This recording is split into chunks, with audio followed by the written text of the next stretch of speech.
આ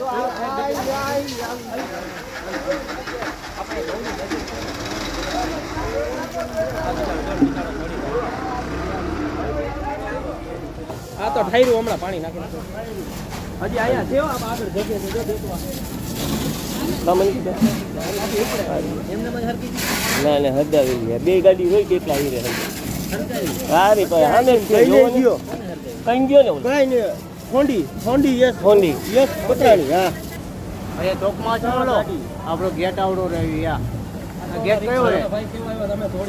હવે હું આવ્યો હું ગોંડા ચોકડી જાવ તો આ બે જગતું હતું મેં કીધું આટલું બધું શું જગ્યા છે મેં કીધું યસ રૂપિયા ઠંડી દુકાન ખુલ્લી હતી આનો તો વીમો નહીં હોય એનો તો વીમો હોય છે વાલવિયા નથી ડાયરેક્ટ મારા અમે ભૂતા હતા અમે તો અત્યારે ભૂતા હતા